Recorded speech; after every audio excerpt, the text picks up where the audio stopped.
মুসলিম শরীফের 26 নম্বর হাদিসে এসেছে عن عثمان رضي الله تعالى عنه قال قال رسول الله صلى الله عليه وسلم من مات وهو يعلم أنه لا إله إلا هو دخل الجنة হাদিসটি হযরত উসমান রাদিয়াল্লাহু তাআলা আনহু বর্ণনা করেন নবী করিম সাল্লাল্লাহু আলাইহি ওয়াসাল্লামের ইরশাদ করেছেন নবীজি বলেন মাম্মাতা ওয়া হুয়া ইয়ালামু কেউ যদি মৃত্যুর সময় যদি এই বাক্যের যদি সাক্ষ্য দেয় আন্নাহু লা ইলাহা ইল্লাল্লাহ দাখালাল জান্নাহ যে আল্লাহ ছাড়া কোনো ইলাহ নাই আল্লাহ ছাড়া কোনো রব নাই এই কথার সাক্ষ্য দিয়ে যদি দুনিয়া থেকে বিদায় হতে পারে দাখালাল জান্নাহ ওই ব্যক্তি জান্নাতের মেহমান হয়ে যাবে সুবহানাল্লাহ বলেন আরো জোরে বলেন সুবহানাল্লাহ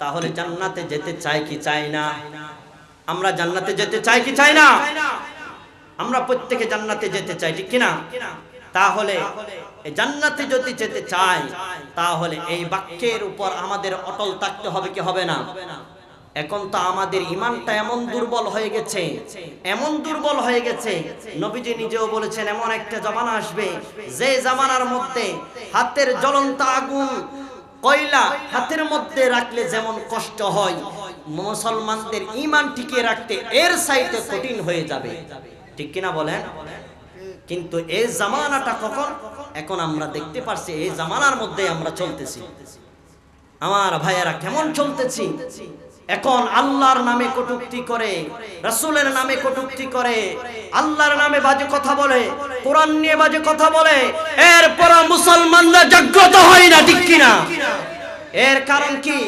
মুসলমানদের ঈমান দুর্বল হয়ে গেছে ঠিক কিনা বলেন এইজন্য আমাদের ঈমানকে আরো জজ্বা করতে হবে কি হবে না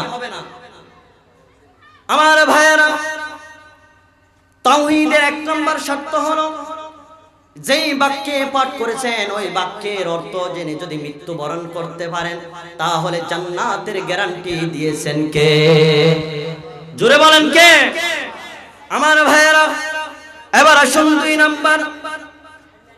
2 নম্বর তাওহীদের শর্ত হলো আল্লাহর একত্ববাদের সাথে সামান্যতম সন্দেহ করা যাবে না কি করা যাবে না সন্দেহ করা যাবে না কি করা যাবে না সবাই বলেন কি করা যাবে না সন্দেহ করা যাবে না আমার ভাইয়ের আল্লাহ বলছেন ইন্নামাল মুমিনুনা আল্লাযীনা আমানু বিল্লাহি ওয়া রাসূলিহি সুম্মা লাম ইয়ারতাবু জোরে কোন আল্লাহু আকবার আল্লাহ বলেন নিশ্চয় ঈমানদার তো তারাই আল্লাহ নিজেই বলেন ঈমানদার তো তারাই যারা নাকি আল্লাহ এবং রাসূলের প্রতি ঈমান এনেছে কি এনেছে সবাই বলেন কি এনেছে ঈমান এনেছে সুম্মা লাম ইয়ারতাবু অতঃপর আর কোনো প্রকার সন্দেহ করে নাই কি করে নাই আমার দেশে একজন বাবুল কি জানি এই আবুল্লাহর বড় আবুল্লাহ সে নাকি আল্লাহর কোরআনকে নিয়ে কটূক্তি করেছে সে বলে কুল আউযু বিরাব্বিন নাস মালিকিন নাস ইলাহিন নাস মিন শাররিল ওয়াসওয়াসিল খান্নাস নাস শব্দের শাব্দিক অর্থ হলো মানুষ এই আবুল্লাহর ঘরের বাবুল্লাহ তিনি বলেন নাস মানে বলে আল্লাহ নাচতে বলছেন জোরে কোন নাউজুবিল্লাহ এই সমস্ত বাবুলদেরকে ধরে ধরে ফাঁসির কাস্টে ঝুলানো উচিত ঠিক কিনা বলেন আমার ভাইয়েরা আমার মাকে নিয়ে যদি কেউ গালি দেয় এটা আমি সহ্য করব আমার বাবাকে নিয়ে যদি কেউ কটূক্তি করে এটাও আমি সহ্য করতে পারি আমাকে নিয়ে যদি কেউ কটূক্তি করে আমাকে গালি দেয় এটাও আমি সহ্য করব কিন্তু আল্লাহ এবং রাসূল এবং কোরআন নিয়ে যদি কেউ কটূক্তি করে আমরা আর ঘরে বসে থাকবো না ঠিক কিনা বলেন আমার ভাইয়েরা এই জন্য আমাদের ঈমানকে আরো জজ্বা করতে হবে ঈমানকে আরো তাজা করতে হবে ঠিক কিনা বলেন আমার ভাইয়েরা শুধু ঘরে বসে বসে আমরা দুমুঠো ভাত খাবো আর নামাজ পড়বে এটাই হবে না কাজ এই কাজে জান্নাত মিলবে না আপনাকে আল্লাহর কোরআনকে এই জমিনে বাস্তবায়ন করার জন্য আপনাকে সংগ্রাম করতেই হবে ঠিক কিনা বলেন আমার ভাইয়েরা, এখন থেকে তাওহীদের অর্থ হলো এটা, যার ভিতরে তাওহীদের জজবা নাই ওই ব্যক্তির ঈমানও নাই। আমার ভাইয়েরা, এই জন্য তাওহীদের 2 নম্বর শর্ত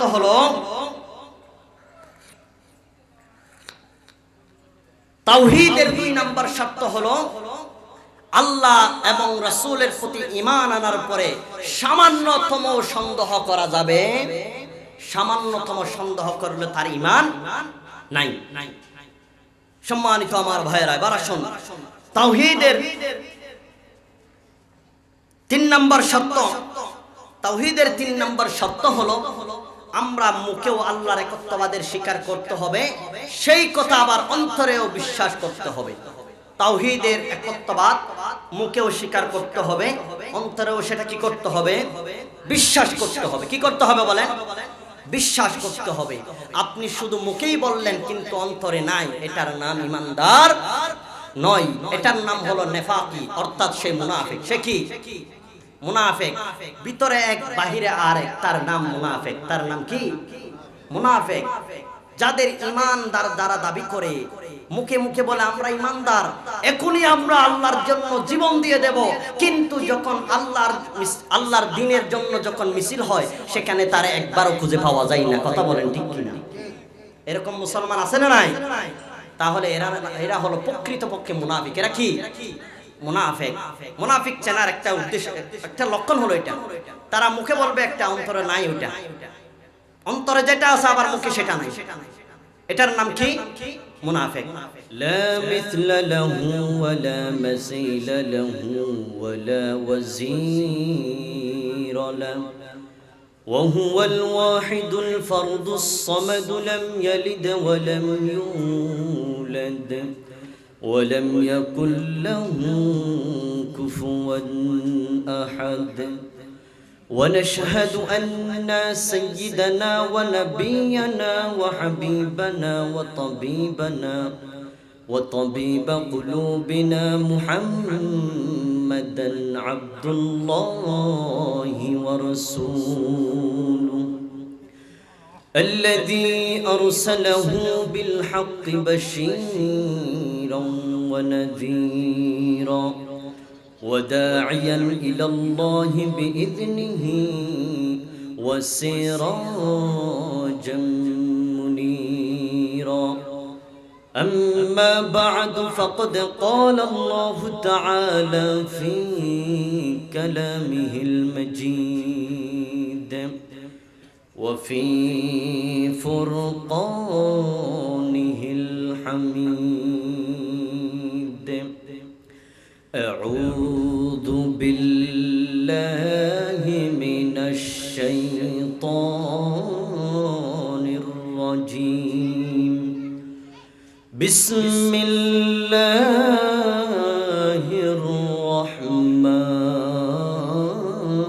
الرحمن الرحيم. إن الله وملائكته يصلون على النبي يا أيها الذين آمنوا صلوا عليه وسلموا تسليما. اللهم صل سيدنا مولانا محمد وعلى آل سيدنا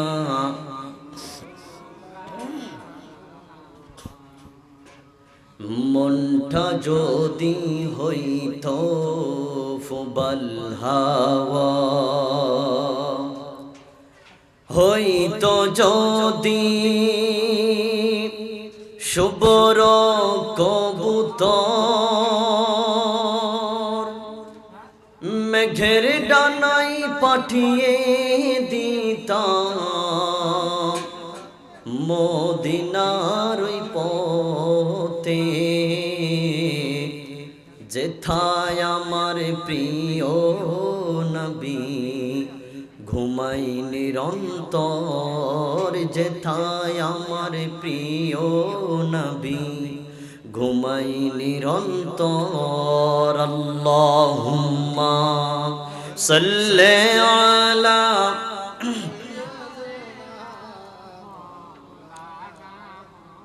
وعلى آل سيدنا مولانا محمد।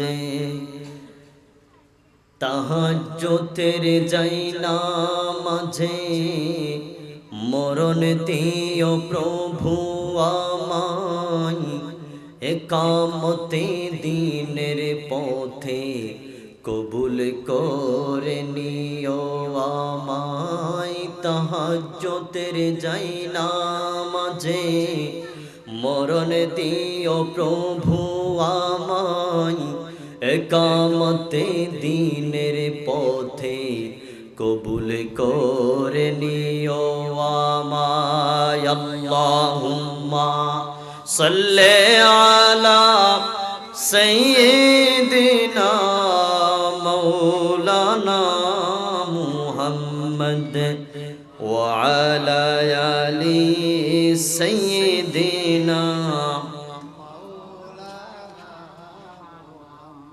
সকলে জিকির করেন লা ইলাহা লা ইলাহা ইল্লাল্লাহ, জোরে লা ইলাহা লা ইলাহা। আল্লাহ নামে জিকির করবে যারা, আল্লাহর প্রিয় বান্দা তারা, আল্লাহর প্রিয় বান্দা যারা, জান্নাতে প্রবেশ করবে তারা। জোরে লা ইলাহা, সবাই লা ইলাহা লা ইলাহা ইল্লাল্লাহু মুহাম্মাদুর রাসূলুল্লাহ সাল্লাল্লাহু। ঐতিহ্যবাহী হাজারীখিল উন্নয়নমূলক সংগঠন ও এলাকাবাসীর যৌথ উদ্যোগে চতুর্থতম ঐতিহাসিক তাফসীরুল কোরআন মাহফিল। অত্র মাহফিলের প্রধান অতিথি হিসেবে উপস্থিত থাকবেন অধ্যাপক ডক্টর মোহাম্মদ আব্দুল কাদের সাহেব, বারাকাল্লাহু ফি হায়াতি। অত্র মাহফিলের সভাপতিত্ব করবেন মোহাম্মদ বদিউল আলম সাহেব। আজকের মাহফিলে প্রধান আলোচক হিসেবে উপস্থিত থাকবেন সুদূর ঢাকা থেকে আগত হযরত মাওলানা মাসুম বিল্লাহ ইবনে নাঈম, বারাকাল্লাহু ফি হায়াতি। নিঃসন্দেহে তারা কোরআন থেকে এবং হাদিস থেকে কথা বলবেন, ঠিক কিনা বলেন? আল্লাহ পাক রব্বুল আলামিন আমাদেরকে কথাগুলো শুনে বুঝে আমাদের প্রত্যেকের জীবনের সাথে আমলে নেওয়ার তৌফিক দান করুক, বলি আমিন। অত্র অধিবেশনে উপস্থিত সম্মানিত সভাপতি, আসমানের নিচে জমিনের উপরে সবচাইতে আল্লাহর প্রিয় সম্মানিত উলামায়ে কেরাম, আমার মুরব্বিয়ানি ইজম, আমার প্রাণ প্রিয় তরুণ ও যুবক ভাইরা, আমার স্নেহের ছোট ছোট ভাইরা, পর্দার অন্তরাল অবস্থানরতা সম্মানিত দিনদার আমার পরহেজগার মা ও বোনেরা, আলোচনার সূচনায় আনুষ্ঠানিকতার মধ্য দিয়ে আপনাদের সমীপে আমি আবারও সালাম জ্ঞাপন করছি। আসসালামু আলাইকুম ওয়া রাহমাতুল্লাহি ওয়া বারাকাতুহু। জানতে চাচ্ছি আপনারা সকলে কেমন আছেন? একটু আওয়াজ আর একটু বড় হবে না? আপনারা সবাই কেমন আছেন? আমাদেরকে ভালো রেখেছেন কে? আমার ভাইরা, আমরা পরিমাণও বেশি, অন্তর নিয়ে খুশি, মুখে নিয়ে হাসি, আমরা প্রত্যেকে মহান রবের শুকর আদায় করছি, জবান করে বলছি আলহামদুলিল্লাহ। শুকর আদায় করলে খুশি হয় কে? আল্লাহ তাআলা বলছেন লা ইন শাকারতুম লা আযীদান্নাকুম ওয়া লা ইন কাফারতুম ইন্না আযাবি লাশাদীদ। আল্লাহ বলছেন যদি বান্দা শুকর আদায় করে, আমার প্রশংসা করে খুশি হয়ে, আমি আল্লাহ তার নিয়ামতকে বাড়িয়ে দিই। জোরে বলেন না সুবহানাল্লাহ। তাহলে সুখে থাকি দুঃখে থাকি সর্ব অবস্থায় শুকর আদায় করব কার? আমার ভাইয়েরা, এই যে আমরা এলাকার মধ্যে আপনারা ছাড়া অনেক মানুষ আছে না নাই? দোকানপাটে আছে না নাই? অনেক মানুষ আছে, কিন্তু তাদের প্রতি আল্লাহর দয়া হয় নাই, আল্লাহর রহম হয় নাই, বিদায় তারা আজকের মাহফিলে অংশগ্রহণ করতে পারে নাই। আল্লাহর দয়া লাগবে, আল্লাহর দয়া ছাড়া কেউ কিছুই করতে পারবে না। একটা পিঁপড়াও তার নিজের স্থান থেকে লড়তে পারবে না। আল্লাহর দয়া লাগবে, আল্লাহর দয়া ছাড়া কেউ কিছু করতে পারবে না। সুতরাং আল্লাহর দয়া আছে বিদায় আজকে আপনারা হাজারীবাসী এত সুন্দর একটা আল্লাহর দ্বীনের মাহফিল করার সুযোগ হয়েছে, ঠিক কিনা বলেন? এটা কি আল্লাহর রহমত নয়? অবশ্যই আল্লাহ তাআলার রহমত। সম্মানিত আমার ভাইয়েরা, আল্লাহর রহমত ছাড়া কেউ কিছু করতে পারবে না। এমনকি কিয়ামতের ময়দানে এমন একজন আবেদ বান্দাকে, বনি ইসরাইলের এমন একজন আবেদ বান্দাকে আল্লাহ তাআলা ডাক দিয়ে বলবেন উদখুলু ফিল জান্নাতি বিরহমা। ও আল্লাহর বান্দা, আজকে আমার দয়ায়, আমার রহমতে, আমার দয়ার জান্নাতে প্রবেশ হয়ে যাও। ওই বান্দা বলবেন, ওই এমন একটা বান্দা ছিলেন, এমন একজন আবেদ বান্দা ছিলেন, তিনি কোনোদিন এক ওয়াক্ত নামাজ কোনোদিন কজা করে নাই। তার আমলনামা এমন ছিল, এমনকি পাপের কোনোদিন একটা কথা পর্যন্ত ওপেন হয় নাই। এমন একজন আবেদ বান্দা ছিলেন। ওই আবেদ বান্দাকে আল্লাহ বলবেন উদখুলু ফিল জান্নাতি বিরহমা, আমার দয়ায় আজকে আমার জান্নাতে প্রবেশ হয়ে যাও। ওই বান্দা ডাক দিয়ে বলবেন ওগো আল্লাহ, আজকে আমি আপনার দয়ায় কেন জান্নাতে যাব? আমি তো জীবনে কম আমল করি নাই, আমার আমলনামা দেখেন, আমার আমলনামায় তো কোনো কালি নাই, কালো কালি নাই, এমনকি আমি কোনোদিন একটা বদ আমলও করি নাই। ওগো আল্লাহ, আজকে আমি আপনার দয়ায় কেন জান্নাতে যাব? আল্লাহ পাক রব্বুল আলামিন ওই বান্দাকে এবার ডাক দিয়ে বলবেন ও বান্দা, তাই নাকি? তাহলে তুমি আমার দয়ায় জান্নাতে যেতে চাও না, তোমার আমল দিয়ে তুমি জান্নাতে যেতে চাও। আমার ভাইয়ারা বলেন তো, আমরা কি এমন আমল করেছি যে আমল দিয়ে আমরা জান্নাতে যেতে পারবো? আমাদের গুনাহ হয় কি হয় না? আমরা খারাপ কাজ করি কি করি না? ভালো কাজও করি, খারাপ কাজও করি, কিন্তু যে আমলগুলো করি ওই আমল দিয়ে জান্নাতে যাওয়া সম্ভব না। যদি আল্লাহ দয়া করে জান্নাত না দেয়, তাহলে জান্নাতে যাওয়া আমাদের পক্ষে সম্ভব না। আমার ভাইয়েরা, আল্লাহ পাক রব্বুল আলামিন এবার ফেরেশতাকে ডাক দিয়ে বলবেন ও ফেরেশতা, আমার বান্দা কি বলছে শুনছো নাকি? আমার বান্দা নাকি আমার দয়ায় জান্নাতে যেতে চায় না, সে নাকি তার আমল দিয়ে সে জান্নাতে যেতে চায়। ও আমার ফেরেশতা, তার আমলটা নাও তো, সে কি আমল করেছে দেখো, তার আমলকে এক মিজানের এক পাল্লায় রাখো, এবং আমি আল্লাহ তার আমার বান্দার প্রতি দয়া করে রহম করে অনেকগুলা জিনিস দিয়েছি, তার মধ্যে 2টা চর্ম চক্ষু দিয়েছি আমার এত সুন্দর পৃথিবী দেখার জন্য। ও ফেরেশতা, 2টা চক্ষুর দরকার নাই, একটা চক্ষুকে, আমার একটা চক্ষু নামক দয়াকে মিজানের অপর পাল্লাই রাখো, আর তার সারা জিন্দেগির আমলকে মিজানের অপর পাল্লাই রাখো। যখন তার একটি চক্ষু নামক আল্লাহর দয়াকে মিজানের এক পাল্লাই রাখা হবে, অপর পাল্লায় যখন তার সারা জিন্দেগির আমলকে রাখা হবে, দেখা যাবে ওই মিজানের পাল্লায় আল্লাহর একটা চক্ষু নামক দয়া অনেক বেশি ভারী হয়ে যাবে। সুবহানাল্লাহ বলেন না? তাহলে আমার ভাইয়ারা আল্লাহর দয়ার দরকার আছে না নাই? আল্লাহর রহমের দরকার আছে না নাই? আমার ভাইয়ারা, এই জন্য আল্লাহ রাব্বুল আলামিন দয়া করছেন বিদায় আজকে আপনাদের এলাকায় এত সুন্দর একটা দ্বীনের বাগানের মাহফিল করতে পেরেছেন। এই জন্য আমরা প্রত্যেকে একবার জোরে আওয়াজ করে অন্তরের অন্তরস্থল থেকে আল্লাহর কাছে শুকর আদায় করি, বলি আলহামদুলিল্লাহ। সম্মানিত আমার ভাইরা, আমি আলোচনা এমাত্র শুরু করব, যতটুকু পারি ইনশাআল্লাহ ততটুকু করব। আপনাদের সামনে আমি আলোচনা করার জন্য ইচ্ছা পোষণ করেছি। পবিত্র কোরআনুল কারীমের মধ্যে একটি মর্যাদাপূর্ণ আয়াত আছে, সেই আয়াতের নাম হলো আয়াতুল কুরসি। কি নাম? আপনারা সবাই জানেন না আয়াতুল কুরসি? এই আয়াতুল কুরসি, এই আয়াতুল কুরসি আমি 5টা পয়েন্ট নিয়েছি। কয়টা পয়েন্ট? 1 নাম্বার,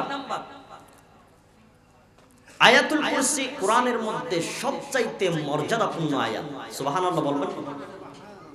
2 নাম্বার পয়েন্ট হলো কোরআনের মধ্যে সবচাইতে প্রধান নেতা, প্রধান আয়াত হলো এই আয়াতুল কুরসি। সুবহানাল্লাহ বলেন? 3 নাম্বার হলো নামাজের পরে এই আয়াতুল কুরসি পাঠ করলে তার ফজিলত কি। এরপরে 4 নাম্বার হলো এই আয়াতুল কুরসিকে নিয়ে বুখারী শরীফের মধ্যে আমার আপনার নবী দু জাহানের বাদশা নবী একটা ঘটনা উল্লেখ করেছেন। সেই ঘটনাটি আপনাদের সামনে উপস্থাপন করব। এরপরে যদি সম্ভব হয় তাহলে আমরা তাফসীর করব সংক্ষিপ্ত আকারে ইনশাআল্লাহ। আল্লাহর কাছে আমরা তৌফিক কামনা করছি। আল্লাহ পাক রব্বুল আলামিন আমাকে কথাগুলো সহজ ভাষায়, সাবলীল ভাষায় বলার এবং আপনাদেরকে কথাগুলো শুনে বুঝে আমাকে সহ প্রত্যেককে আমল করার তৌফিক দান করুক, বলি আমিন। সম্মানিত আমার ভাইরা, তাহলে 1 নাম্বার পয়েন্ট হলো আয়াতুল কুরসি কোরআনের সবচাইতে মর্যাদাপূর্ণ আয়াত। হাদিসে এসেছে এই আয়াত সম্পর্কে, এই আয়াত কোরআনের মধ্যে কেমন মর্যাদা সম্পন্ন। হাদিসের মধ্যে এসেছে عن أبي بن كعب رضي الله تعالى عنه قال قال رسول الله صلى الله عليه وسلم أبا المنذر أي آية معك من كتاب الله أعظم। হাদিসটি হযরত উবাই ইবনে কাব রাদিয়াল্লাহু তাআলা আনহু বর্ণনা করেন। নবী করিম সাল্লাল্লাহু আলাইহি ওয়াসাল্লাম হাদিসটি বর্ণনা করেছেন। তিনি একদিন ডাক দিয়ে বললেন, আইল আবুল মুনজির, ও আবুল মুনজির বলো তো, মাআক মিন কিতাবিল্লাহি আযম, ও আবুল মুনজির বলো তো কোরআনের মধ্যে সবচাইতে মর্যাদাপূর্ণ আয়াত কোনটি? তখন আবুল মুনজির তিনি বলছেন, ক্বালা কুলতু আল্লাহু ওয়া রাসূলুহু আ'লাম। তিনি বলছেন, ইয়া রাসূলুল্লাহ, এটা আমি জানি না, তবে আল্লাহ এবং তার রাসূল ভালো জানেন। তখন নবী করিম সাল্লাল্লাহু আলাইহি ওয়াসাল্লাম আবার তাকে জিজ্ঞাসা করলেন, ক্বালু আবুল মুনজির আই আয়াতিন মা'ক মিন কিতাবিল্লাহি আ'যম, ও আবুল মুনজির বলো তো কোরআনের মধ্যে সবচাইতে মর্যাদা সম্পন্ন আয়াত কোনটি? প্রথমে একবার রাসূল জিজ্ঞাসা করেছেন, বলো তো কোরআনের মধ্যে সবচাইতে মর্যাদাপূর্ণ আয়াত কোনটি? প্রথমে তিনি জবাব দিয়ে দিলেন, আল্লাহ এবং তার রাসূল ভালো জানেন। রাসূল আবার জিজ্ঞাসা করলেন, তুমি আবার বলো তো, আবার বলো তুমি কোরআনের মধ্যে সবচাইতে মর্যাদা সম্পন্ন আয়াত কোনটি? তিনি তখন বললেন, ক্বালা কুলতু আল্লাহু লা ইলাহা ইল্লা হুয়াল হাইয়ুল কাইয়্যুম। জোরে কোন সুবহানাল্লাহ। তিনি আবার বলে দিলেন সাহস করে, ইয়া রাসূলুল্লাহ, ইয়া হাবিবাল্লাহ, আমার মনে হয় কোরআনের মধ্যে সবচাইতে মর্যাদাপূর্ণ আয়াত হলো আয়াতুল কুরসি। সুবহানাল্লাহ বলেন না। একবার রাসূল জিজ্ঞাসা করলেন, ও আবুল মনজির বলো তো কোরআনের মধ্যে সবচাইতে মর্যাদাপূর্ণ আয়াত কোনটি? তখন তিনি বললেন আল্লাহ এবং তার রাসূল জানেন। এরপরে তিনাকে আবার জিজ্ঞাসা করলেন, ও আবুল মনজির আবার বলো তো তুমি কোরআনের মধ্যে কোন আয়াতটি সবচাইতে মর্যাদাপূর্ণ?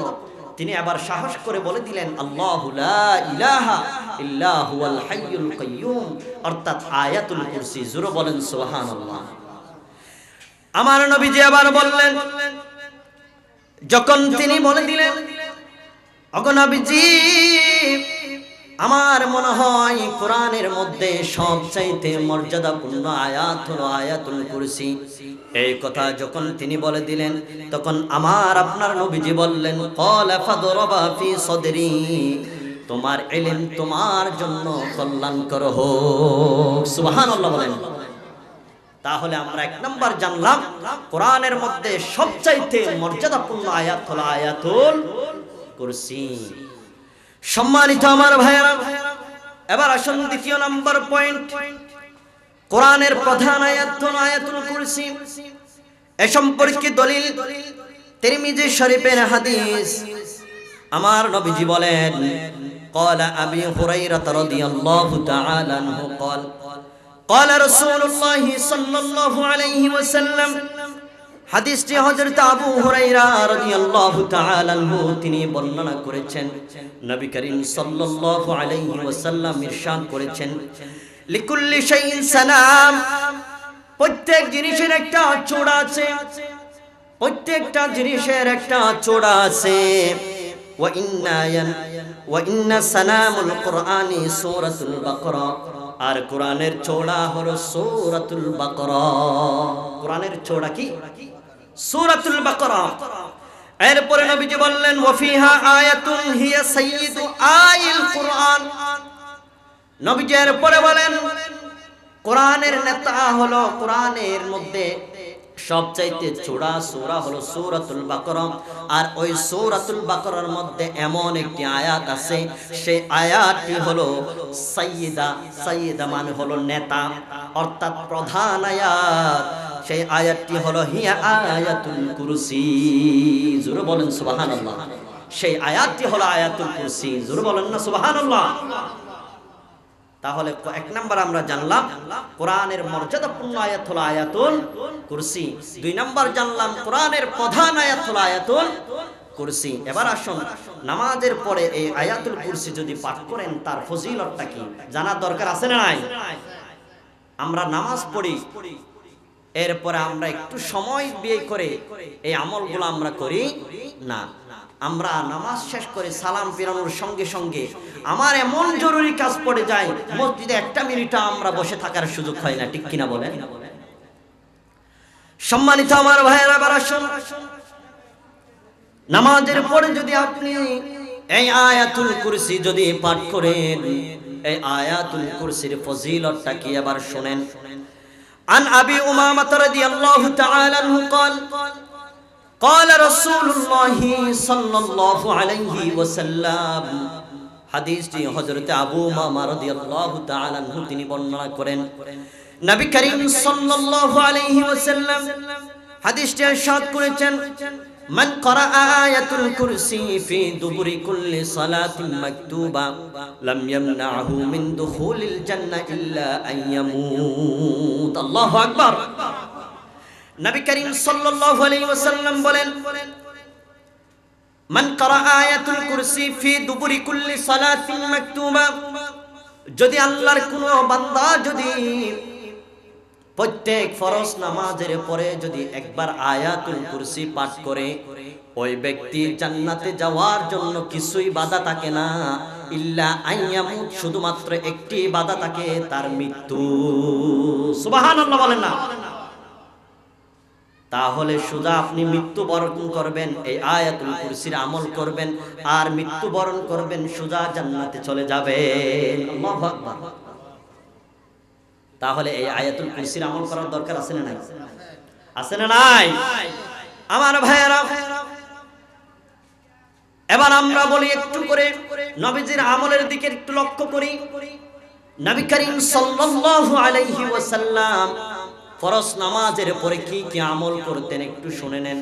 আমার মুরব্বী বাবাদের একটু লক্ষ্য করবেন, কথাগুলো বোঝার চেষ্টা করবেন।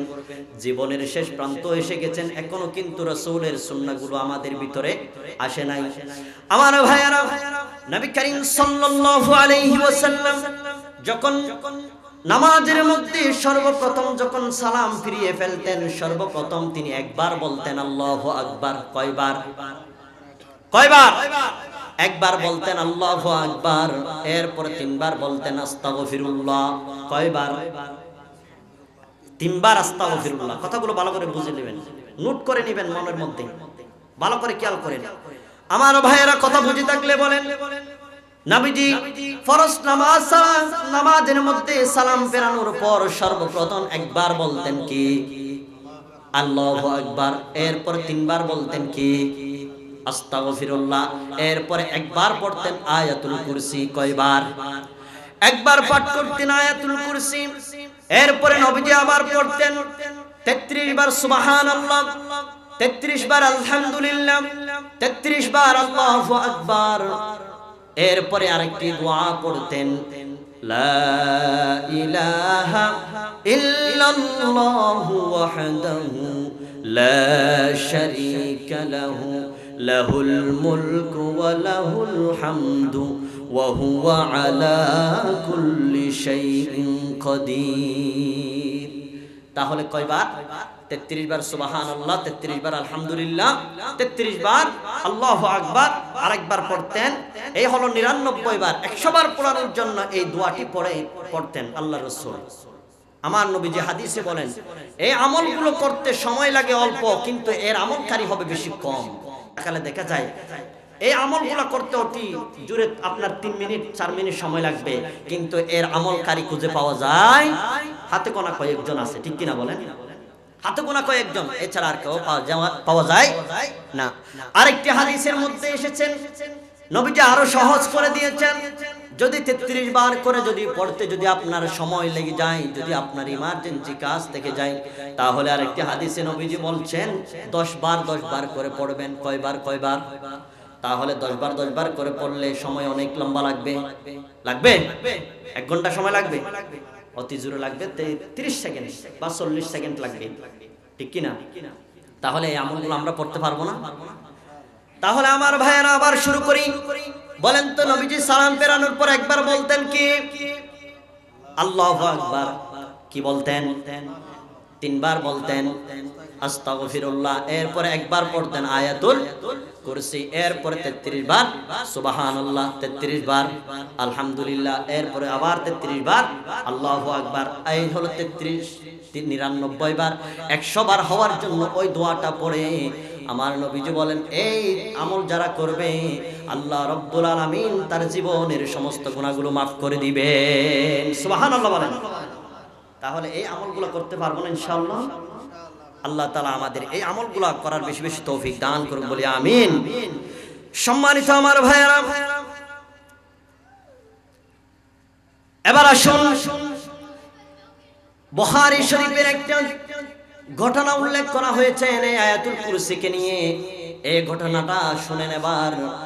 হযরত আবু হুরায়রা রাদিয়াল্লাহু তাআলা আনহুকে একদিন নবী করিম সাল্লাল্লাহু আলাইহি ওয়াসাল্লাম যাকাতের মাল পাহারা দেওয়ার জন্য নিযুক্ত করলেন। যাকাতের মাল পাহারা দেওয়ার জন্য হযরত আবু হুরায়রাকে নিযুক্ত করলেন। হযরত আবু হুরায়রা রাদিয়াল্লাহু তাআলা আনহু ওই যাকাতের মাল পাহারা দেওয়ার জন্য রাত্রিবেলা চলে গেলেন। যাকাতের মাল পাহারা দিচ্ছেন। হঠাৎ করে যখন রাত্রি হয়ে গেল, হঠাৎ করে দেখা যায় একজন সেখানে চোর এসে ঢুকে গেল। কি আসলো? জোরে বলেন, কি? চোর আসলো। ওই চোর এসে যাকাতের মাল থেকে তার থলির মধ্যে ভরতে লাগলেন। হযরত আবু হুরায়রা রাদিয়াল্লাহু তাআলা আনহু দেখে ফেললেন।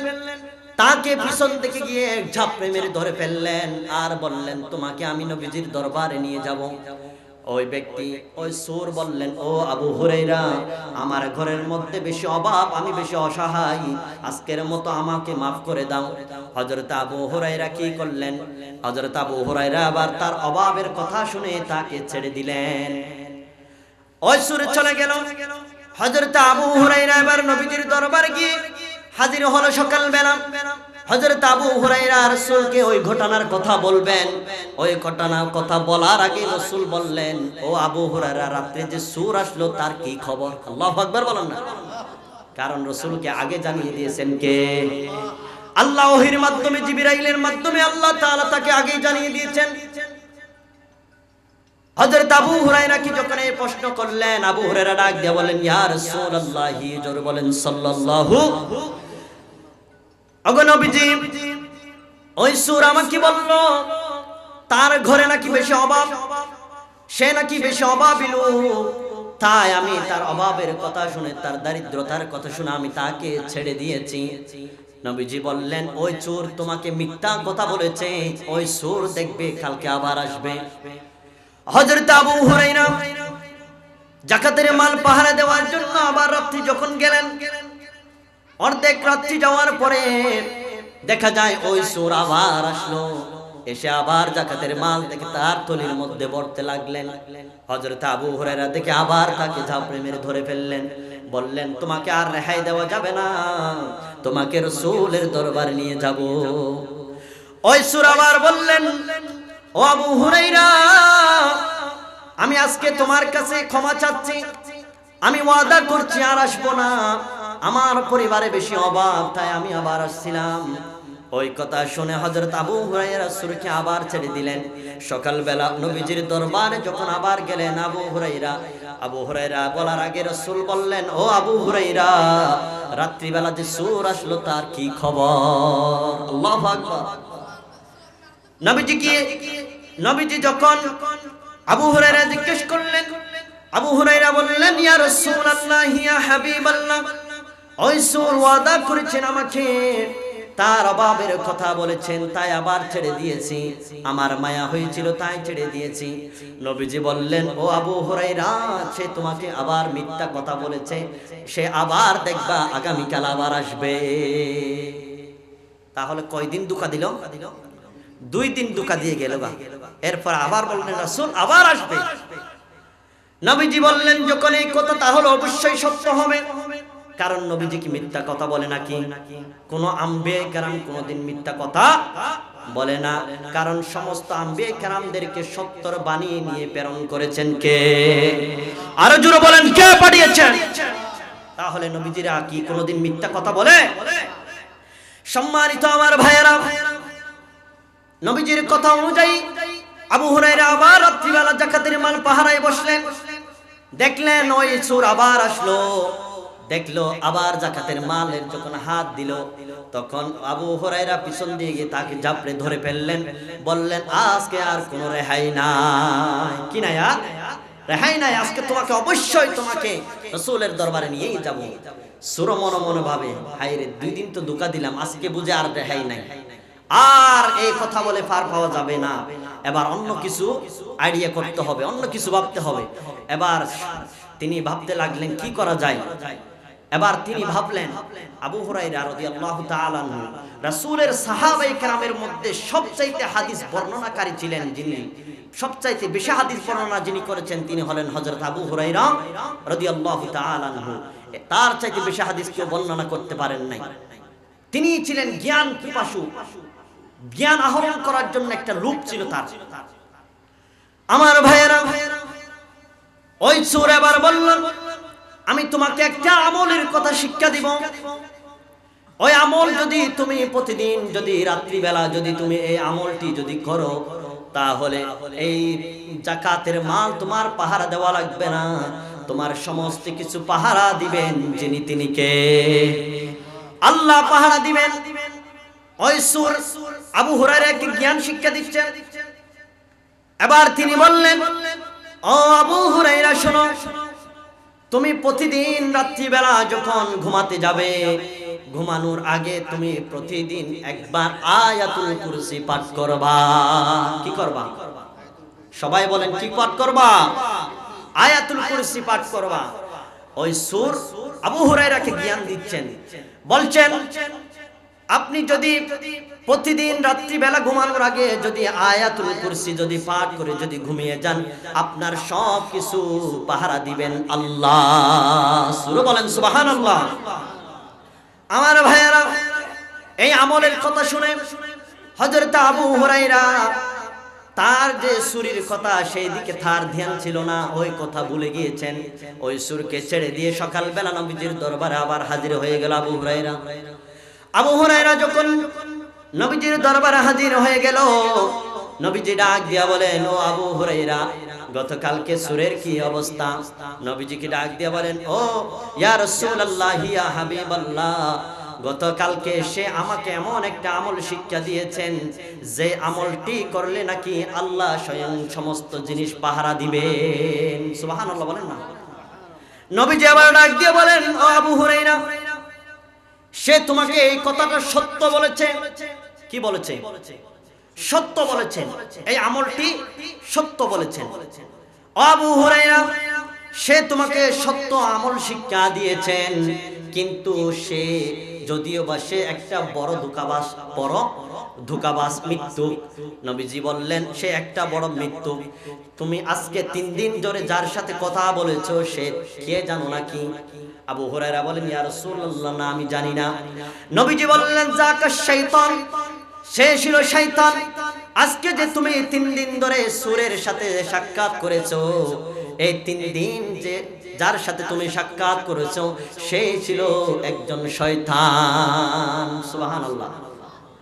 আজকে 3 দিন ধরে শয়তান তাকে ধোঁকা দিয়ে চলে গেল, আবার শয়তান নিজে আমলের কথা শিক্ষা দিয়ে গেল। শয়তানের ধোঁকা থেকে বাঁচতে হলে তাহলে আয়াতুল কুরসি পাঠ করতেই হবে। সুবহানাল্লাহ বলেন না। শয়তান নিজেই শিক্ষা দিয়েছে, আমার থেকে যদি, আমার ধোঁকা থেকে যদি বাঁচতে চাও তাহলে আয়াতুল কুরসি পাঠ করো। সুবহানাল্লাহ কোন না? তাহলে এই আয়াতুল কুরসির ফজিলত কম না বেশি? কম না বেশি বলেন? তাহলে আয়াতুল কুরসি পাঠ করার দরকার আছে না নাই? ঘুমানোর আগে এই আয়াতুল কুরসি পাঠ করে ঘুমাবেন, আপনার সব কিছু আল্লাহ তাআলা হেফাজত করবেন। তার মানে এই কথা নয়, একজন সাহাবী রাসূলকে এসে জিজ্ঞেস করলেন, ইয়া রাসূলুল্লাহ, আমি আয়াতুল কুরসি পাঠ করে ঘুমিয়ে যাব দরজা সব খোলা রেখে, এটার নাম কি আল্লাহর উপর তাওয়াক্কুল? নবীজি বললেন, না না, এটার নাম তাওয়াক্কুল নয়। তাওয়াক্কুল হলো, মনে করো তুমি একটা গরু তুমি মাঠের মধ্যে চরাতে নিয়ে গেলা, ওই গরুটা তুমি ছেড়ে দিবা না, একটা কুটির সাথে বেঁধে রাও, এরপর তুমি যেখানে মন চাই চলে যাও, এরপরে হেফাজত করার মালিক কে? আল্লাহ। এটার নাম হলো তাওয়াক্কুল।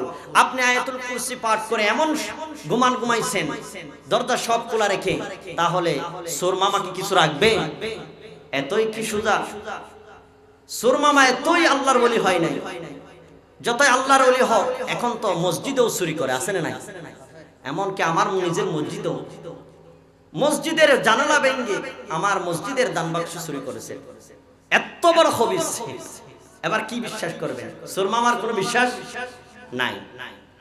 সম্মানিত আমার ভাইয়েরা, এবার আসুন আমরা জানলাম 4টা পয়েন্ট জানলাম। 1 নাম্বার জেনেছিলাম কোরআনের সবচাইতে মর্যাদাপূর্ণ আয়াত হলো আয়াতুল, সবাই বলেন কি?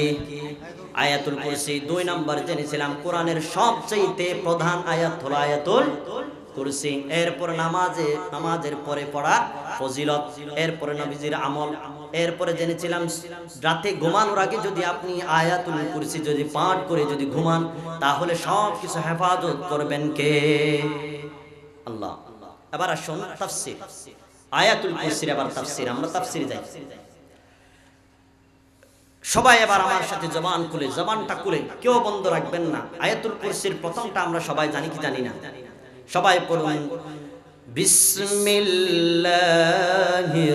রহমানির রহিম। আল্লাহু লা ইলাহা ইল্লা হুয়াল হাইয়ুল কাইয়্যুম। আল্লাহ ছাড়া কোনো ইলাহ নাই, আল্লাহ ছাড়া কোনো উপাস্য নাই, আল্লাহ ছাড়া কোনো মাবুদ নাই। এখন অনেক মানুষ আছে আল্লাহ ছাড়া অনেক ইলাহ মানে, আছে না নাই? আছে না নাই? এক আল্লাহর ইবাদত বাদ দিয়ে বিভিন্ন রকমের ইবাদত, বিভিন্ন রকমের দেবদেবীর পূজা করে, আছে না না এরকম? তাহলে এই পৃথিবী সৃষ্টি করেছেন যিনি, তাহলে তার যদি ইবাদত করা না হয়, তাহলে এর চাইতে বড় বাটপার আর কেউ হতে পারে না। আল্লাহ বললেন, আল্লাহ ছাড়া কোনো ইলাহ নাই, আল্লাহ ছাড়া কোনো উপাস্য নাই, আল্লাহ ছাড়া কোনো মাবুদ নাই। যদি আমার ভাইয়েরা এক আল্লাহ ছাড়া যদি কোনো ইলাহ থাকতো, দ্বিতীয় কোনো যদি রব থাকতো, তাহলে কি হতো? আমার আল্লাহ তাআলা সুন্দর করে জানিয়ে দিয়েছেন, লাউ কানা ফীহিমা আলিহাতুন ইল্লাল্লাহু লাফাসাদাতা। জোরে কোন আল্লাহু আকবার। আল্লাহ তাআলা বললেন, যদি এক আল্লাহ ছাড়া যদি কোনো ইলাহ থাকতো, এক আল্লাহ ছাড়া যদি অন্য কোনো রব থাকতো, তাহলে পৃথিবীর সব কিছুই ধ্বংস হয়ে যেত। কি হয়ে যেত? ধ্বংস হয়ে যেত। কেন ধ্বংস হয়ে যেত? আল্লাহ তাআলা অন্য আয়াতে বলেন, ওয়ামা কানা মাআহু মিন ইলাহিন ইযাল লাযাহাবা কুল্লু ইলাহিন বিমা খালাকা ওয়া লা'আলা বা'দুহুম আলা বা'দ। এক আল্লাহ ছাড়া যদি অন্য কোনো রব থাকতো, এক আল্লাহ ছাড়া যদি অন্য কোনো প্রভু থাকতো, তাহলে কি হতো? আল্লাহ নিজে বলে দিয়েছেন, ইযাল্লা যাহাবা কুল্লু ইলাহিন বিমা খালাকা, প্রত্যেক ইলাহ তার নিজ সৃষ্টি নিয়ে পৃথক হয়ে যেত। আসমানের একজন যদি মালিক হতো, জমিনের একজন যদি মালিক হতো, গাছের একজন যদি মালিক হতো, বাতাসের একজন যদি মালিক হতো, তাহলে এক একটা সৃষ্টির এক একজন যদি মালিক হতো, তাহলে সকলে বলতো আমার সৃষ্টি নিয়ে আমি পৃথক হয়ে যাব, তোমার সাথে আমার সম্পর্ক নাই। যখন আসমান থেকে যখন বৃষ্টির রব যখন বৃষ্টি দিতে চাইবে, তখন জমিনের রব বলবে আমার বৃষ্টির দরকার নাই। বাতাসের রব যখন বাতাস দিতে চাইবে, তখন গাছের রব বলবে আমার বাতাসের দরকার নাই। তাহলে একজনের উপর একজন যদি প্রাধান্য লাভ করে, প্রাধান্য দান করে, তাহলে তারাই নিজেরাই ঝগড়া বেজে, তাহলে দুনিয়া তার ধ্বংস হয়ে যেত। কি যেত না? ধ্বংস হয়ে যেত কিনা? এজন্য আল্লাহ বলছেন, আল্লাহ তিনজন না, 10 জন না, 5 জন না, আল্লাহ হলো একজন। তিনি কে? সবাই বলেন তিনি কে? আল্লাহ একজন। এজন্য রব হলো একজন, অন্য কোন রব নাই। আমার ভাইয়েরা এবার আসুন, এটা হলো আল্লাহু লা ইলাহা ইল্লাহু। এবার আসুন, এটা হলো একটা তাওহীদের বাক্য। কিসের বাক্য? তাওহীদের বাক্য। তাওহীদের অনেকগুলো শর্ত আছে, তার মধ্যে মৌলিক 4টা শর্ত মনে রাখতে হবে। কয়টা শর্ত? জোরে বলেন কয়টা? 4টা শর্ত। তাওহীদের এই মৌলিক 4টা শর্ত মনে রাখতে হবে। 1 নম্বর হলো যে আমরা যে বাক্যটি পাঠ করেছি, এই বাক্যের অর্থ জানতে হবে। যে বাক্যটা পাঠ করেছি সবাই বলেন লা ইলাহা ইল্লাল্লাহ। এই বাক্যের অর্থ হলো আল্লাহ ছাড়া কোনো ইলাহ নাই, আল্লাহ ছাড়া কোনো রব নাই, আল্লাহ ছাড়া কোনো মাবুদ নাই। এই কথার বিশ্বাস করতে হবে, এই কথার এই বাক্যের অর্থ জানতে হবে। আপনি যদি এই বাক্যর অর্থে জেনে, এই বাক্যে যদি আপনি অর্থ জেনে এই কথার উপর যদি অটল থেকে আপনি যদি মৃত্যুবরণ করতে পারেন, তাহলে রাসূল বলেছেন তার জন্য আল্লাহর জান্নাত। সুবহানাল্লাহ বলেন না? সম্মানিত আমার ভাইয়েরা, মুসলিম শরীফের হাদিস, মুসলিম শরীফের 26 নম্বর হাদিসে এসেছে, عن عثمان رضي الله تعالى عنه قال قال رسول الله صلى الله عليه وسلم من مات وهو يعلم أنه لا إله إلا هو دخل الجنة। হাদিসটি হযরত উসমান রাদিয়াল্লাহু তাআলা আনহু বর্ণনা করেন। নবী করিম সাল্লাল্লাহু আলাইহি ওয়াসাল্লাম ইরশাদ করেছেন, নবীজি বলেন মাম্মাতা ওয়া হুয়া ইয়ালামু, কেউ যদি মৃত্যুর সময় যদি এই বাক্যের যদি সাক্ষ্য দেয়, আন্নাহু লা ইলাহা ইল্লাল্লাহ দাখালাল জান্নাহ, যে আল্লাহ ছাড়া কোনো ইলাহ নাই, আল্লাহ ছাড়া কোনো রব নাই, এই কথার সাক্ষ্য দিয়ে যদি দুনিয়া থেকে বিদায় হতে পারে, দাখালাল জান্নাহ, ওই ব্যক্তি জান্নাতের মেহমান হয়ে যাবে। সুবহানাল্লাহ বলেন, আরো জোরে বলেন সুবহানাল্লাহ। তাহলে জান্নাতে যেতে চাই কি চাই না? আমরা জান্নাতে যেতে চাই কি চাই না? আমরা প্রত্যেকে জান্নাতে যেতে চাই, ঠিক কিনা? তাহলে এই জান্নাতে যদি যেতে চাই, তাহলে এই বাক্যের উপর আমাদের অটল থাকতে হবে কি হবে না? এখন তো আমাদের ঈমানটা এমন দুর্বল হয়ে গেছে, এমন দুর্বল হয়ে গেছে, নবীজি নিজেও বলেছেন এমন একটা জামানা আসবে যে জামানার মধ্যে হাতের জ্বলন্ত আগুন কয়লা হাতের মধ্যে রাখলে যেমন কষ্ট হয়, মুসলমানদের ঈমান টিকিয়ে রাখতে এর চাইতে কঠিন হয়ে যাবে, ঠিক কিনা বলেন? কিন্তু এই জামানাটা কখন? এখন আমরা দেখতে পারছি এই জামানার মধ্যে আমরা চলতেছি। আমার ভাইয়েরা কেমন চলতেছি? এখন আল্লাহর নামে কটূক্তি করে, রাসূলের নামে কটূক্তি করে, আল্লাহর নামে বাজে কথা বলে, কোরআন নিয়ে বাজে কথা বলে, এরপর মুসলমানরা জাগ্রত হয় না, ঠিক কিনা? এর কারণ কি? মুসলমানদের ঈমান দুর্বল হয়ে গেছে, ঠিক কিনা বলেন? এই জন্য আমাদের ঈমানকে আরো জজবা করতে হবে কি হবে না? আমার ভাইয়েরা, তাওহীদের 1 নম্বর শর্ত হলো যেই বাক্যে পাঠ করেছেন ওই বাক্যের অর্থ জেনে যদি মৃত্যুবরণ করতে পারেন, তাহলে জান্নাতের গ্যারান্টি দিয়েছেন কে? জোরে বলেন কে? আমার ভাইয়েরা, এবার আসুন 2 নম্বর তাওহীদের শর্ত হলো আল্লাহর একত্ববাদের সাথে সামান্যতম সন্দেহ করা যাবে না। কি করা যাবে না? সন্দেহ করা যাবে না। কি করা যাবে না? সবাই বলেন কি করা যাবে না? সন্দেহ করা যাবে না। আমার ভাইয়ের আল্লাহ বলছেন, ইন্নামাল মুমিনুনা আল্লাযীনা আমানু বিল্লাহি ওয়া রাসূলিহি সুম্মা লাম ইয়ারতাবু। জোরে কোন আল্লাহু আকবার।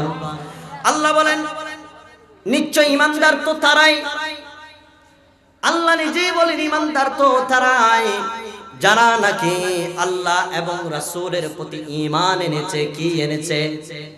সবাই বলেন কি এনেছে? ঈমান এনেছে। সুম্মা লাম ইয়ারতাবু, অতঃপর আর কোনো প্রকার সন্দেহ করে নাই। কি করে নাই? আমার দেশে একজন বাবুল কি জানি, এই আবুল্লার বড় আবুল্লা, সে নাকি আল্লাহর কোরআনকে নিয়ে কটূক্তি করেছে। সে বলে কুল আউযু বিরাব্বিন নাস মালিকিন নাস ইলাহিন নাস মিন শাররিল ওয়াসওয়াসিল খান্নাস। নাস শব্দের শাব্দিক অর্থ হলো মানুষ। এই আবুল্লার ঘরের বাবুল্লা তিনি বলেন নাস মানে বলে আল্লাহ নাচতে বলছেন। জোরে কোন নাউজুবিল্লাহ।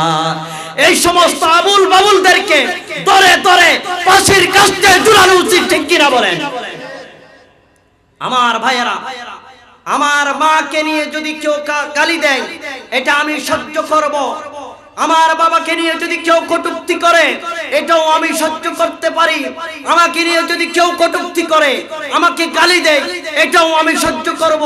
কিন্তু আল্লাহ এবং রাসূল এবং কোরআন নিয়ে যদি কেউ কটূক্তি করে, আমরা আর ঘরে বসে থাকবো না, ঠিক কিনা বলেন? আমার ভাইয়েরা, এই জন্য আমাদের ঈমানকে আরো জজবা করতে হবে, ঈমানকে আরো তাজা করতে হবে, ঠিক কিনা বলেন? আমার ভাইয়েরা, শুধু ঘরে বসে বসে আমরা দুমুঠো ভাত খাবো আর নামাজ পড়বে, এটাই হবে না কাজ। এই কাজে জান্নাত মিলবে না।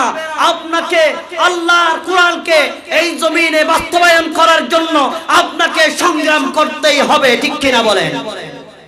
আমার ভাইয়েরা, এখন থেকে তাওহীদের অর্থ হলো এটা, যার ভিতরে তাওহীদের জজবা নাই ওই ব্যক্তির ঈমানও নাই।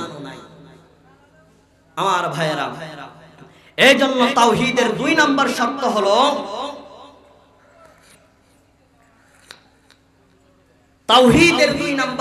হলো আল্লাহ এবং রাসূলের প্রতি ঈমান আনার পরে সামান্যতম সন্দেহ করা যাবে। সামান্যতম সন্দেহ করলে তার ঈমান নাই। সম্মানিত আমার ভাইয়েরা, এবার আসুন তাওহীদের 3 নম্বর শর্ত, তাওহীদের 3 নম্বর শর্ত হলো আমরা মুখেও আল্লাহর একত্ববাদের স্বীকার করতে হবে, সেই কথা আবার অন্তরেও বিশ্বাস করতে হবে। তাওহীদের একত্ববাদ মুখেও স্বীকার করতে হবে, অন্তরেও সেটা কি করতে হবে? বিশ্বাস করতে হবে। কি করতে হবে বলেন? বিশ্বাস করতে হবে। আপনি শুধু মুখেই বললেন কিন্তু অন্তরে নাই, এটার নাম ঈমানদার নয়, এটার নাম হলো নেফাকি, অর্থাৎ সে মুনাফিক। সে কি? মুনাফিক। ভিতরে এক বাহিরে আরেক, তার নাম মুনাফিক। তার নাম কি? মুনাফিক। যাদের ঈমানদার দ্বারা দাবি করে, মুখে মুখে বলে আমরা ঈমানদার, এখনই আমরা আল্লাহর জন্য জীবন দিয়ে দেব, কিন্তু যখন আল্লাহর দ্বীনের জন্য যখন মিছিল হয় সেখানে তারা একবারও খুঁজে পাওয়া যায় না। কথা বলেন ঠিক কিনা? এরকম মুসলমান আছে না নাই? তাহলে এরা হলো প্রকৃতপক্ষে মুনাফিক। এরা কি? মুনাফিক। মুনাফিক চেনার একটা উদ্দেশ্য, একটা লক্ষণ হলো এটা, তারা মুখে বলবে একটা, অন্তরে নাই ওটা। অন্তরে যেটা আছে আবার মুখে সেটা নাই, এটার নাম কি? মুনাফিক। সম্মানিত আমার ভাইয়েরা, এই জন্য তাওহীদের 3 নম্বর শর্ত হলো যেটা মুখে বলবেন সেটা অন্তরেও বিশ্বাস করতে হবে। আল্লাহ রাব্বুল আলামিন বলেন, ইয়াকুলুনা বিআলসিনাতিহিম মা লাইসা ফি কুলুবিহিম। জোরে কোন আল্লাহু আকবার। আল্লাহ রাব্বুল আলামিন বলেন, কিছু মানুষ আছে এটা তারা মুখে বলবে একটা কিন্তু সেটা তাদের অন্তরে নাই। আল্লাহ রাব্বুল আলামিন সূরাতুল বাকারার মধ্যে বলেন, ওয়া মিনান নাসি মান ইয়াকুলু আমান্না বিল্লাহি ওয়া বিল ইয়াউমিল আখির ওয়া মা হুম বিমুমিনিন। জোরে কোন আল্লাহু আকবার। আল্লাহ রাব্বুল আলামিন বলেন, ওয়া মিনান নাসি মান ইয়াকুলু, কিছু মানুষ আছে এমন তারা বলে আমান্না বিল্লাহি ওয়া রাসূলিহি, ঈমান এনেছে আল্লাহর প্রতি এবং আখিরাতের প্রতি। আল্লাহ বলেন ওয়া মা হুম বিমুমিনিন, তারা ঈমানদার মুখ দিয়ে দাবি করে, আল্লাহ নিজেই বলে ওয়া মা হুম বিমুমিনিন, তারা প্রকৃতপক্ষে ঈমানদার নয়। তারা প্রকৃতপক্ষে কি নয়? ঈমানদার নয়। তারা নিজেরাই বলবে আমরা আল্লাহর নবীর সৈনিক, আমরা অমুক মিয়ার সৈনিক, কিন্তু প্রকৃতপক্ষে একটাও দেখবেন না আপনি নামাজের সময় খুঁজে পাবেন না। নামাজ যার ভিতরে আছে তার ভিতরে রাসূলের প্রেম আছে, তার রাসূলের অনুগত্য তার ভিতরে আছে, ঠিক কিনা বলেন? তাহলে যাদের ভিতরে নামাজ নাই, সারাদিন যদি চিল্লাইতে থাকে আমি রাসূলের অনুসারী, আমি রাসূলের আদর্শমান সৈনিক, তাহলে তার কোনো কাজ। রাসূলের একমাত্র প্রধান কাজ ছিল সালাত কায়েম করা। আরেকটা কারণ ছিল তাওহীদের পরে আল্লাহ রাসূলের আরেকটা সংগ্রাম ছিল, সেটা হলো সালাত কায়েম করা। সম্মানিত আমার ভাইয়েরা, এইজন্য তাওহীদের 3 নম্বর শর্ত হলো যেটা মুখে বলবেন সেটা অন্তরেও বিশ্বাস করতে হবে। শুধু মুখে বললে হবে না, অন্তরেও সেটা বিশ্বাস করা লাগবে, ঠিক কিনা বলেন? আমার ভাইয়েরা, এবার আসুন, তাওহীদের 4টা শর্ত বলেছিলাম, তার মধ্যে 4 নম্বর শর্ত হলো মুহাব্বতের সাথে আল্লাহর একত্ববাদ স্বীকার করা লাগবে। কিসের সাথে? মুহাব্বতের সাথে। সবাই বলেন কিসের সাথে? মুহাব্বতের সাথে। সবাই শুধু বললে হবে না আমি আল্লাহর পাগল, আমি রাসূলের পাগল, শুধু বললে হবে না, ওইটা আপনার অন্তরে মুহাব্বত থাকা লাগবে, ঠিক কিনা বলেন? আমার ভাইয়েরা, নবীজি বলছেন যার ভিতরে 3টা গুণ থাকবে ওই ব্যক্তি ঈমানের স্বাদ পেল। কয়টা গুণ? সবাই বলেন কয়টা গুণ? 3টা গুণ যার ভিতরে থাকবে, নবীজি বলেন যে ওই ব্যক্তি ঈমানের স্বাদ গ্রহণ করলো। قال رسول الله صلى الله عليه وسلم ثلاث من كنا فيه وجد حلاوة الإيمان أن يكون الله ورسوله أحب إليه مما سواهما। যার ভিতরে 3টা গুণ থাকবে ওই ব্যক্তি ঈমানের স্বাদ পেল। 1 নাম্বার হলো আইয়াকুনা আল্লাহু ওয়া রাসূলুহু আহাব্বা ইলাইহি মিম্মা সাওয়াহুমা, দুনিয়ার সব কিছুর চাইতে আল্লাহ এবং তার রাসূলের মহব্বত অন্তরে বেশি থাকা লাগবে। সুবহানাল্লাহ। আমার ভাইয়েরা, শুধু মুখে বললে হবে না, মুখে শুধু আল্লাহর প্রেমিক রাসূলের প্রেমিক বললে চলবে না, সেটা কাজে কর্মে প্রমাণ দেওয়া লাগবে, ঠিক কিনা বলেন? আমার ভাইয়েরা, নবীজি নিজে বললেন, লা ইউমিনু আহাদুকুম হাত্তা আকুনা আহাব্বা ইলাইহি মিম্মা সাওয়াহুমা মিন ওয়ালিদিহি ওয়া ওয়ালাদিহি ওয়ান নাসি আজমাইন। নবীজি নিজে বলেন, তোমরা ততক্ষণ পর্যন্ত প্রকৃত ঈমানদার হতে পারবা না যতক্ষণ পর্যন্ত না দুনিয়ার সব কিছুর চাইতে, তোমাদের মা বাবার চাইতে, তোমার সন্তান সন্ততির চাইতে, তোমাদের স্ত্রীর চাইতে যতক্ষণ না আমি রাসূলকে মহব্বত করতে পারো নাই, ততক্ষণ পর্যন্ত তোমরা প্রকৃতপক্ষে ঈমানদার হতে পারবা না। সুবহানাল্লাহ বলেন না? তাহলে দুনিয়ার সব কিছুর চাইতে মহব্বত থাকতে হবে কার? আল্লাহ এবং রাসূলের। আল্লাহ এবং রাসূলের মহব্বত থাকলে আপনি একজন প্রকৃতপক্ষে ঈমানদার। আমার ভাইয়েরা, অনেক সাহাবীরা ছিল নবীদের জন্য জীবন পর্যন্ত দিয়ে দিয়েছেন, এটা ছিল নবীজির প্রতি মহব্বত। এরকম সাহাবীদের মতো আমাদের মহব্বতের দরকার আছে না নাই? আমার ভাইয়েরা, তার মধ্যে অন্যতম একজন সাহাবী ছিলেন যার নাম হলো হযরত হানজালা রাদিয়াল্লাহু তাআলা আনহু। এই হানজালা রাদিয়াল্লাহু তাআলা আনহু মাত্র নতুন বিবাহ করেছে। কি করেছেন বলেন? নতুন বিবাহ করেছেন। নতুন বিবাহ করে রাত্রি বাসর করে গেল। যখন ফজরের সময় তিনি গামছা কাপড় নিয়ে যখন গোসল করতে গেলেন, হঠাৎ করে মদিনার পথে ডাক এসে গেল, মদিনার জমিনে নবী আর নাই। হঠাৎ করে কে যেন ডাক দিয়ে বলে, নবী আর নাই, নবী দুনিয়া থেকে বিদায় হয়ে গেছেন। হানজালা রাদিয়াল্লাহু তাআলা আনহুর নবীর প্রতি কেমন মহব্বত দেখেন। হযরতে হানজালা সঙ্গে সঙ্গে ফরজ গোসল আছে কিন্তু করে নাই, দৌড়ে চলে গেল বিবির কাছে। বিবিকে ডাক দিয়ে বলে, ওগো আমার বিবি, আমাকে তরবারিখানা দাও, আমাকে তরবারিখানা দাও, আমি জিহাদের ময়দানে যাব। হানজালার স্ত্রী ডাক দিয়ে বলে, ওগো আমার স্বামী, তোমার উপর আপনার উপর ফরজ গোসল বলা বলবে কি? না না, এমন স্ত্রীতে এমন সংগ্রাম করার দরকার নেই, জীবন যাবে এখানে যাওয়ার দরকার নেই। আছে না এরকম মহিলা? আবার সব মহিলাও না এরকম, ঠিক কি না? কিন্তু হানজালার স্ত্রী দেখেন কি বলেছেন, কেমন স্ত্রী দেখেন, আল্লাহু আকবার। ডাক দিয়ে বললেন, আপনি যদি শহীদ হয়ে যান, ওগো আমার স্বামী, আপনি আমাকে কথা দেন, আপনিও আমাকে জান্নাতে নিয়ে যাবেন। আল্লাহু আকবার। সম্মানিত আমার ভাইয়েরা, হযরত হানজালা আবার তরবারি নিয়ে চলে গেল উহুদের ময়দানে। উহুদের ময়দানে চলে গিয়ে হযরত হানজালা জিহাদের ময়দানে ঝাঁপিয়ে পড়লেন। অনেকগুলা কাফেরদেরকে তিনি কচু কাটা করে ফেললেন, অনেকগুলা কাফেরদেরকে জাহান্নামে পাঠিয়ে দিয়ে অবশেষে হযরত হানজালা শাহাদাত বরণ করে নিল। আল্লাহু আকবার। আরো জোরে বলেন আল্লাহু আকবার। আমার ভাইয়েরা, হযরত হানজালা রাদিয়াল্লাহু তাআলা শহীদ হয়ে গেল। যুদ্ধ শেষ হয়ে গেল। নবীজি এবার যারা নাকি বেঁচে ছিল, গাজী হয়েছিল, যারা নাকি যুদ্ধের মধ্যে বেঁচে থাকলো, তাদেরকে ডাক দিয়ে বললেন, যারা শহীদ হয়েছে তাদের লাশগুলো একত্রিত করো। ও আমার সাহাবীরা, যারা শহীদ হয়েছে তাদের লাশগুলো একত্রিত করো, তাদেরকে জানাজা দেওয়া হবে। আমার ভাইয়েরা, যারা নাকি শহীদ হয় তাদেরকে গোসল দেওয়া হয় না। কি দেওয়া হয় না? গোসল দেওয়া হয় না। কেন গোসল দেওয়া হয় না? কারণ কিয়ামতের ময়দানে তারা আল্লাহর দরবারে, তারা রক্তাক্ত অবস্থায় তারা আল্লাহর দরবারে হাজির হবেন।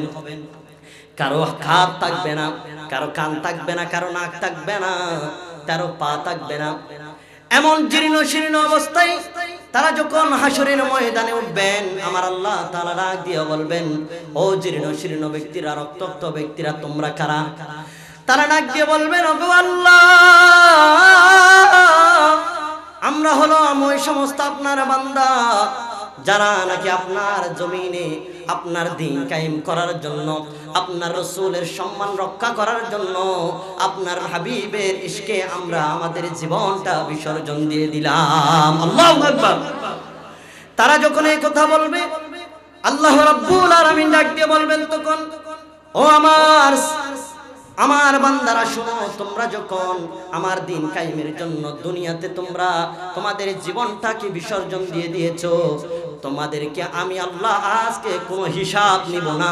আমি আল্লাহ আজকে বিনা হিসাবে তোমাদেরকে জান্নাত দান করে দিলাম। জোরে বলেন সুবহানাল্লাহ, আরো জোরে বলেন সুবহানাল্লাহ। তাহলে এরকম শাহাদাত আমরাও পেতে চাই কি চাই না? আমরা এরকম শাহাদাত বরণ করতে চাই কি চাই না? যে শাহাদাত বরণ করলে কোনো হিসাব হবে না, বিনা হিসেবে জান্নাত আল্লাহ দেয়, এমন শাহাদাত সৌভাগ্যের না দুর্ভাগ্যের? জোরে বলেন সৌভাগ্যের না দুর্ভাগ্যের? সৌভাগ্যের। এর চাইতে আর সৌভাগ্যের আর কিছুই হতে পারে না, ঠিক কিনা বলেন? সম্মানিত আমার ভাইয়েরা,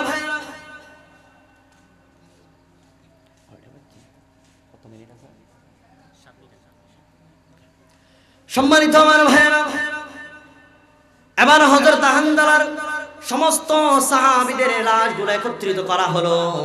আমার ভাইয়েরা, আবার হযরতে আমার নবী যখন জানাজা দেওয়ার জন্য সামনে দাঁড়ালেন, তখন হঠাৎ করে মরুভূমির মাঝখান থেকে দৌড়ে দেড় পাগলের মতো কে জানি ছুটে আসতেছে। নবীজি বললেন, একটু অপেক্ষা করো সাহাবারা, জানাজা একটু পরে করব, একটু অপেক্ষা করো। কে যেন দৌড়ে দৌড়ে পাগলের মধ্যে আসতেছে। নবীজির কাছে এসে দেখে ওই মহিলাটা ছিল হযরত হানজালার স্ত্রী। আল্লাহু আকবার। আমার ভাইয়েরা, হযরত হানজালার স্ত্রী ডাক দিয়ে বলে, ইয়া রাসূলুল্লাহ, ওগো নবীজি, আমি আপনার কাছে বলতে এসেছি, আমি শুনেছি যারা শাহাদাত বরণ করে তাদেরকে গোসল দেওয়া হয় না। ইয়া রাসূলুল্লাহ, আমার স্বামী হানজালা কে জানি মদিনার পথে ডাক দিয়ে বলছিল, আমার মায়ার নবী আর নাই, আপনার প্রিয় সাহাবী হানজালাও আর ঘরে বসে থাকে নাই। ওগো নবীজি, সেও শাহাদাত বরণ করে নিয়েছে, আমি শুনেছি। ইয়া রাসূলুল্লাহ, তার উপর ফরজ গোসল আছে। ইয়া রাসূলুল্লাহ, তাকে এই রক্তাক্ত অবস্থায় আপনি তাকে জানাজা দিবেন না, আপনি তাকে গোসল দিয়ে তারপরে জানাজা দেন। আল্লাহু আকবার। আমার ভাইয়েরা, এবার নবীজি বললেন, ও সাহাবীরা, দেখো তো আমার হানজালার লাশটা কোথায় আছে, কোথায় আছে একটু দেখো। সাহাবীরা খুঁজে খুঁজে চারিদিকে দেখে, কিন্তু খুঁজে পাই না। নবীজি আতঙ্কে হয়ে গেলেন, কয়ে জানি কোন কাফেররা আমার হানজালার লাশটা নিয়ে গেল নাকি।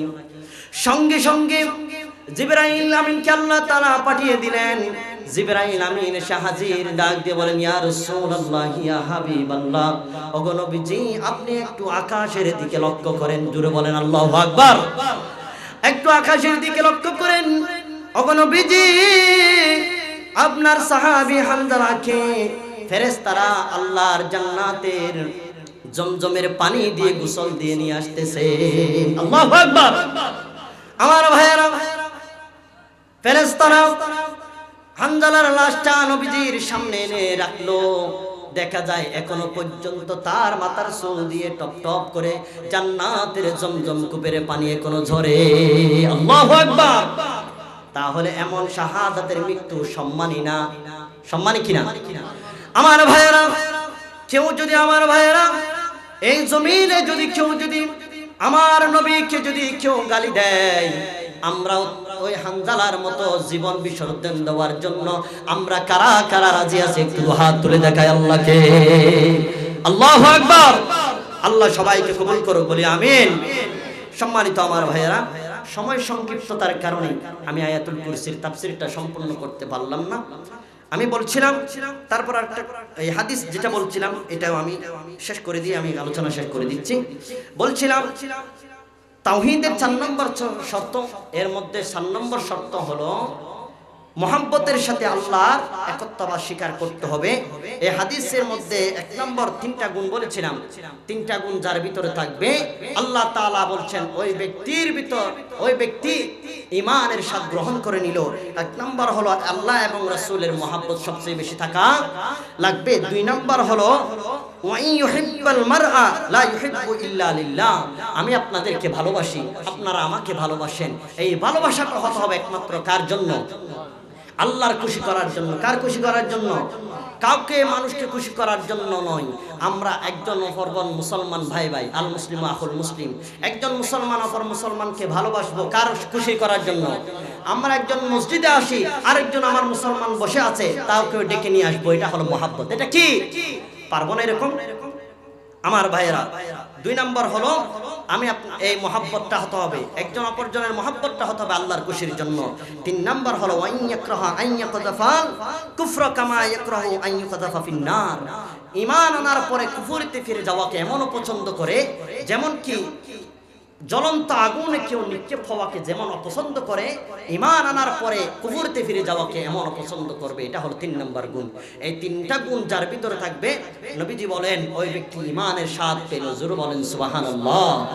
আল্লাহ পাক রব্বুল আলামিন আমাদেরকে যতটুকু আমরা আলোচনা শুনেছি, এই আলোচনাগুলো আমাদের জীবনের সাথে, প্র্যাকটিক্যালি জীবনের সাথে আমাদের প্রত্যেককে আমাদের জীবনের সাথে পরিচালনা করার, আমল করার এবং আমাদের সমাজে, আমাদের পরিবারে, আমাদের রাষ্ট্রের মধ্যে পরিচালিত করার মতো আল্লাহ তৌফিক দান করুন বলে আমিন।